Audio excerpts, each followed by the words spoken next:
So you find me today doing thumbnails for a commission. I haven't done them yet, but I'm doing thumbnails for a commission today, doing a commission piece. But this is not really your concern, because this is not what the video is really about. I'm just doing this in the background, really. What this is about, I got a request recently, and I've had it before. I've had it a couple of times before. People asking about my inspiration, where I get my inspiration from. And I thought it was a really good question, actually. So I thought, yeah, let's get into it, shall we? I'm going to do 3 big sections for you today about where I get my inspiration. And we're going to kick off with the most obvious one first, which is graffiti. Look at a lot of graffiti, and have looked at a lot of graffiti over the years. Lots and lots and lots and lots. So I'm going to start with old school, because you can't go wrong with old school. Go back to the roots. And for this, it was all about books, because I wasn't obviously from New York, so or Philadelphia. So Subway art is where it all began. Subway art, absolutely packed with amazing photos from Henry Chalfont and Martha Cooper. James Prigoff in there as well. Can't remember if James Prigoff. Jim Prigoff certainly done a lot of photos for the next book, Spray Can Art, which went beyond the boundaries of the US as well, brought into Europe and other parts of the world, Australia and worldwide. These were my first tastes of old school, and seeing guys like Gene 13, Tracy 168, Scene, these kind of people. You know, it was very, very exciting. You can you know, some of you were there, so you know. Those of you who weren't there, it was a very exciting time. Huge amounts of inspiration from Subway art, Spray Can art. I've got to give a very honourable mention as well to Back Jumps. This is the Back Jump sketchbook, and this is just amazing. I've done a full flip of this elsewhere in my videos, so you can go and have a look. But this is just amazing. I don't know what year it was brought out, but it's full. Yeah, there's one from Zephyr there, Dondi. You know, you've got just amazing work in here. Dero, one of my favourite writers of all time. Just, I mean, you know, you can see the styles in here. It is crazy. Absolutely nuts. All your, what is it? All your favourite writers are in here, basically. I mean, look at it. Lovely piece from Mode 2 there, CMP. It's one of them books. I always loved this piece. Echo. Oh, and one by Ski there as well, from BBC. I'm pretty sure Ski was BBC. Correct me if I'm wrong. Paris. Yeah, look at that as a bit of inspiration for Black Book, particularly Black Lion Black Book. It, you know, styles for miles, really, of all kinds.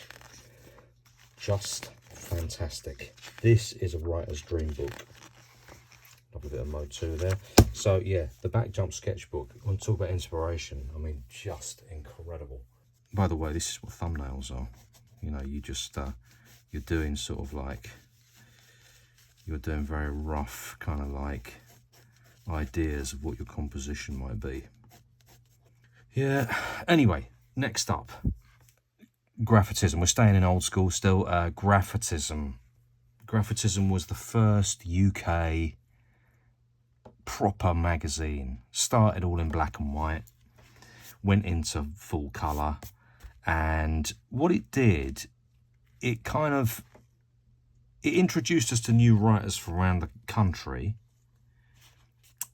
and it showed us walls that we couldn't otherwise get to, because at the time it's sort of difficult to even remember, even for those of us who lived through it. It was like graffiti was a subculture, and you couldn't really get stuff. It was all zines. We swapped photos through the mail, all that kind of stuff. It was not like it is today, and as a result, you know, Graphitism offered us an opportunity to sort of to see to see stuff that we just couldn't see. You know, I forget sometimes that a lot of my photo collection literally came from me going out and getting it. You know, it literally came from me going to those places physically, you know, which, by the way, was very difficult and dangerous back in them days. Odds are, if you had a nice camera, it's probably going to get nicked. Everything from full colour burners to dubs to tags to different styles up and down the country, how different cities were relating to style, all that kind of stuff. Yeah, so Graphitism made a mark on UK graph, and then Graphitism lasted quite a long time. I don't know how many years it was. I think 92 is when it first kicked off, and we all got very excited about it. And it lasted right into the 2000s. I can't remember what year it folded, but you know, it went from strength to strength. I mean, in the end, unfortunately, the magazine industry generally is not very strong anymore. The thing about printed material as well, all printed, this goes for any graffiti magazines out there. Alchemy, obviously, Graphitism, what else? Back Jumps, Hype magazine, a lot of these kind of magazines, old school magazines. The thing about them is when you've got a physical thing, it's a finite commodity, meaning there's only a certain amount of pictures in there, and that's a good thing. Because nowadays, on social media, you've got an infinite amount, well, probably not infinite, but a huge amount, more graph than you could ever get through. And it's not always very good for you, honestly. You know, we had to graft with what we had. We had to use a lot of imagination because there was a finite amount of stuff. And that made us work a lot harder. Yeah, let's get current. Who are my favourite graphers right now? Well, you know, it won't amaze you to hear that most of the guys that I really, really love and that I follow intently, I won't name them all. I've just chosen a little handful for you here. So, Miedo is one to kick off with. Love Miedo. He can pretty much do anything. Characters, letters, straight font styles, wild style, you name it, backgrounds, characters, photorealism, cartoony stuff, you name it, he can do it. Always really inspiring. His colour schemes are fantastic as well. So good at working with colour. Not afraid to completely change colour schemes and stuff. Probably has his favourites, but you can't spot them because he varies it up so often. Ombre of the Stick Up Kids, always loved Ombre. Loved him for years and years and years. I remember first seeing his characters and going, wow, that guy is really good.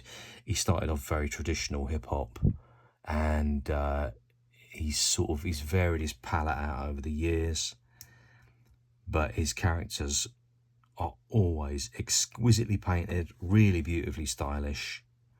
He does a nice straight letter style when he does letters as well, which tie in very nicely. Next up, Paco Sanchez, another German writer, just superb. Character king. Again, can do some beautiful fonts. Very sort of, always get a real kind of like LA feel from his stuff. Get a real kind of like West Coast vibe off his work. Gorgeous character designs and stuff like that. Really, really beautiful. I believe he's a tattooist as well in his work.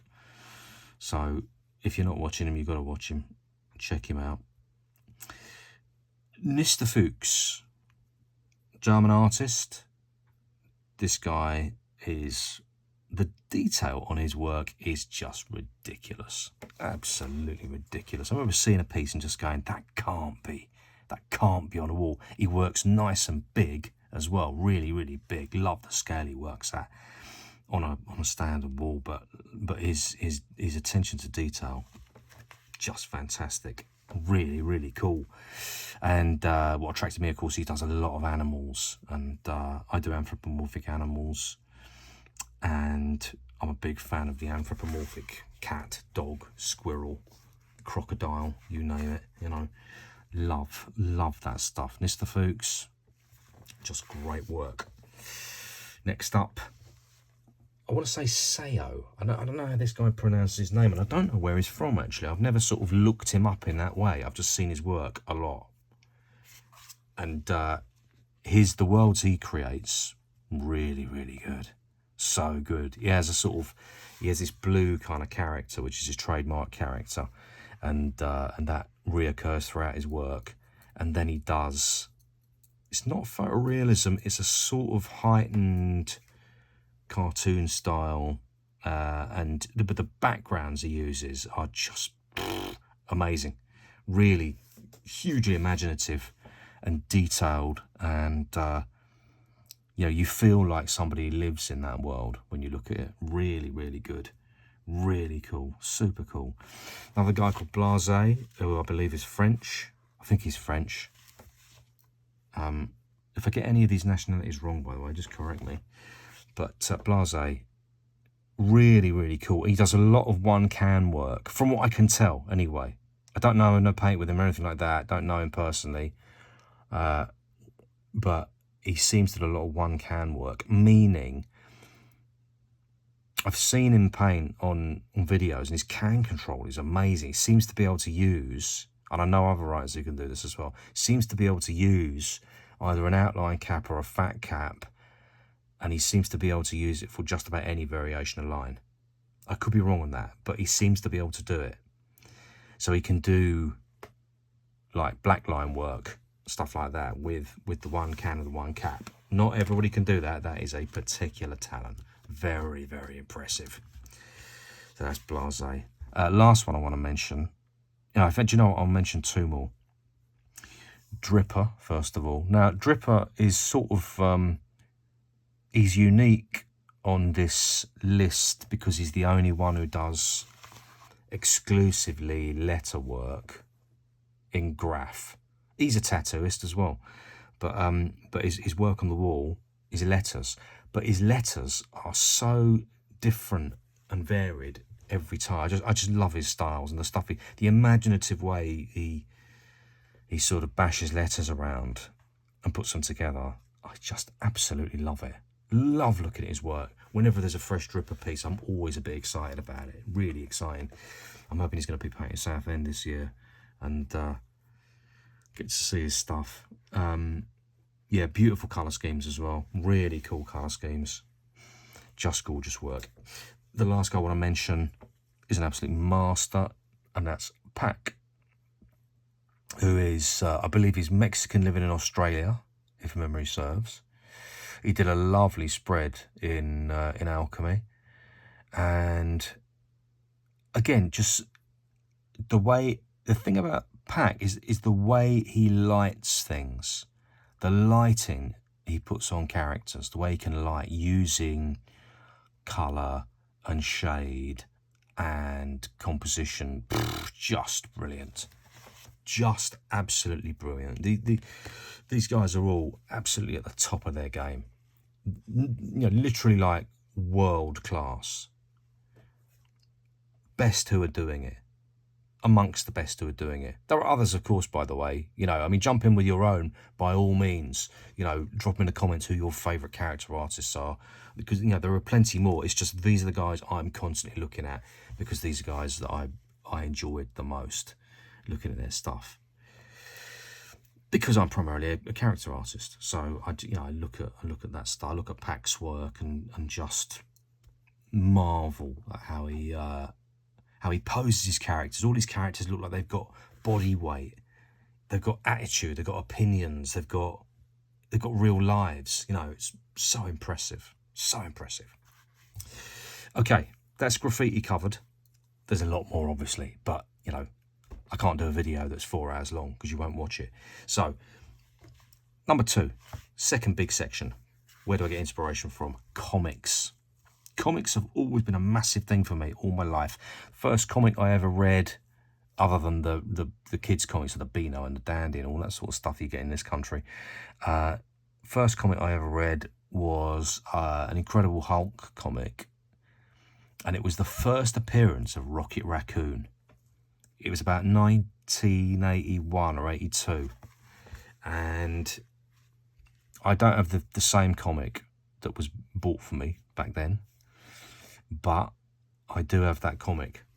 I went back and rebought it, of course, and it is one of them which is, it's not hugely expensive. You pick it up for like 20 quid or whatever, because it's Rocket Raccoon's first appearance, and I just happened to, you know, pick it off the newsstand at that point, and it's just, it was so sort of inventive and cartoony. I love the Rocket Raccoon character. Thought that was really, really cool. Fell in love, completely fell in love. Not particularly with Marvel. I don't mind a bit of Marvel every so often. Rocket Raccoon particularly, and specifically when it's designed by, illustrated by Scotty Young. Check out Scotty Young's work, really interesting stuff.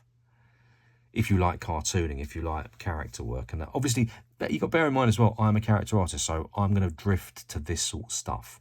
So if you just like letters, then this ain't probably going to be for you.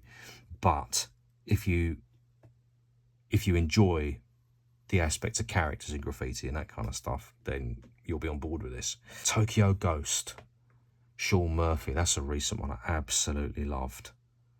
Absolutely loved it. I got the big, what I call an artist edition with the raw black and white line work in. And again, things I'm looking for in this work, I'm looking for the composition.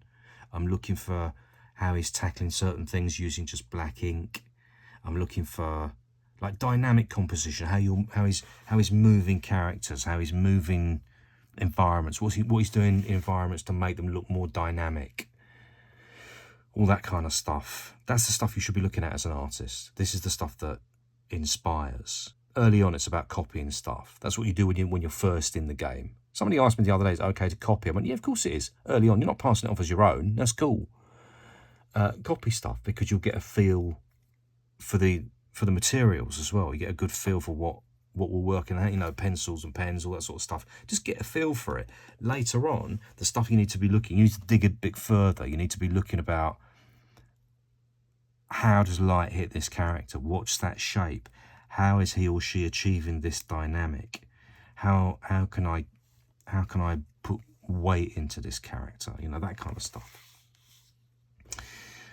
Cam Kennedy, just a brilliant artist. I bought his artist edition book as well. Now the thing about Cam Kennedy, you may look at Cam Kennedy's work, you may think, well, that's nothing like I do. It's not a thing like it. It doesn't matter, because what you're learning from Cam Kennedy is you're learning all the sort of the requisite basics of what you're going to need to light characters, compose panels, and by panels equally, you know, I mean compose a piece of work on a piece of paper or a wall. Doesn't matter. Piece of paper, wall, it doesn't matter. They're all the same. You're just working in different scales. You've got to learn to compose in a particular way. These guys are masters at it. Comic artists are masters of composition.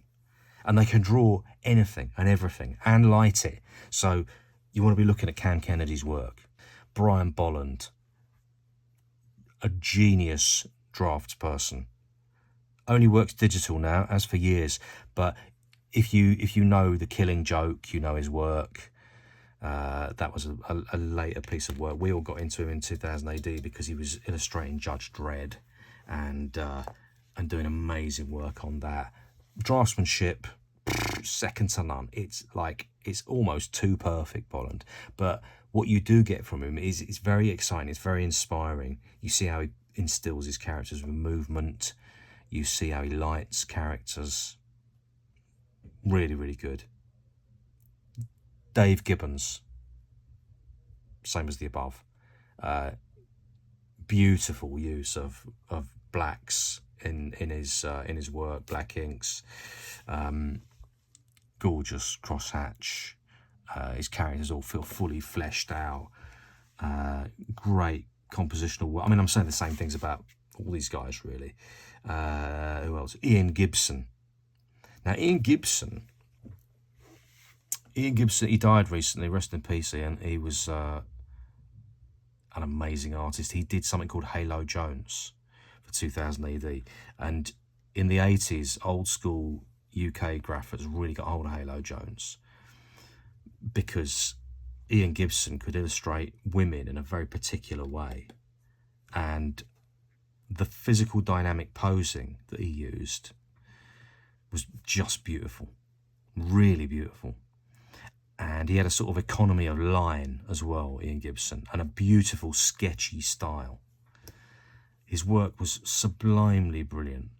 And yeah, Pops 100 did a couple of Halo Jones pieces. I remember other artists did and all. Halo Jones is a fabulous story, and he illustrates the whole lot all the way through, all of it, every single panel. Well worth checking out. Let's talk about Jim Murray. Now, Jim Murray has not done an awful lot of sequential work. His work is very, very ornate, very detailed. He did something called Drown Town, big graphic novel, which is worth getting hold of. It's in hardback, and it's sort of half traditional, half digital. But again, the way he slightly distorts characters, he's got a slightly cartoony style. Beautiful use of colour.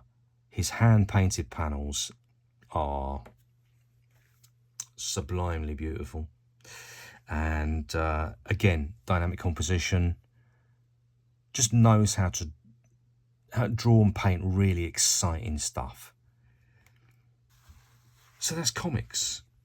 That's some comics as well. That's some comic stuff, comic reference for you to get interested in. Now, the third big section that I'm going to talk about before I sign off is animation. I'm sure there's a lot of you out there that love a bit of manga and all that kind of stuff. The granddaddy of them all, of course, is Akira. Whether you look at it in book form, animation form, makes no difference. I mean, do it all. Akira, I think it was it 88 Akira come out? I can't remember now. I'm sure it was end of the 80s anyway. It was groundbreaking, revolutionary, this thing. It was like nothing we'd ever seen before, and completely inspiring, dynamic, fast moving, super exciting.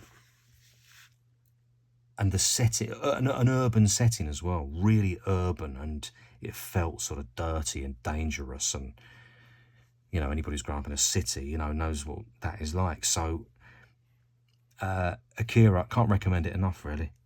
Can't recommend it enough. Get on Akira. If you don't know it, check it out. You've got a real treat in store. There's all kinds of other manga, but that's the only bit of manga I'm going to recommend because it is the granddaddy of all manga. Love, Death and Robots.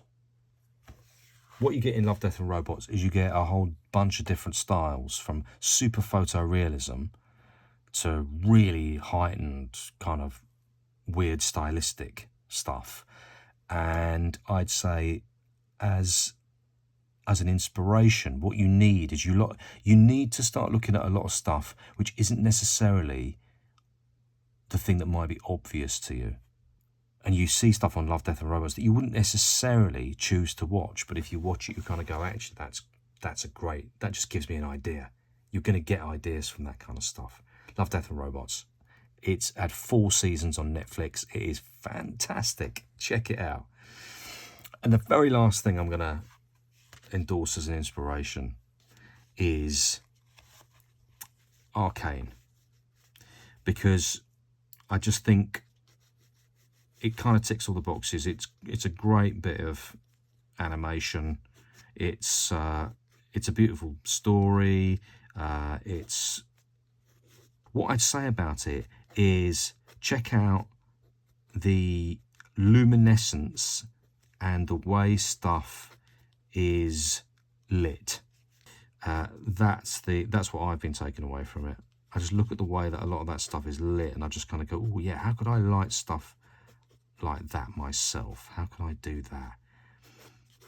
Because that is essentially what inspiration is, right? You know, you look at it going, how can I sort of replicate something similar to that in my own style?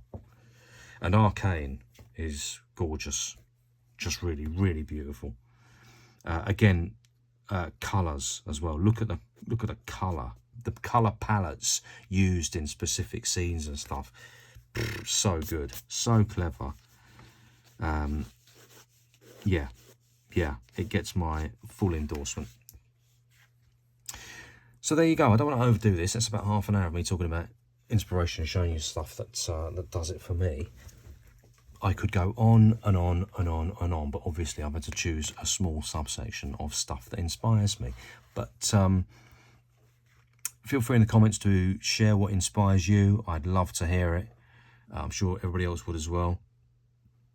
And yeah, hopefully you learn a few new things, and you can go and check out a few new things now, a few new artists, a few new publications maybe, and get inspired yourself.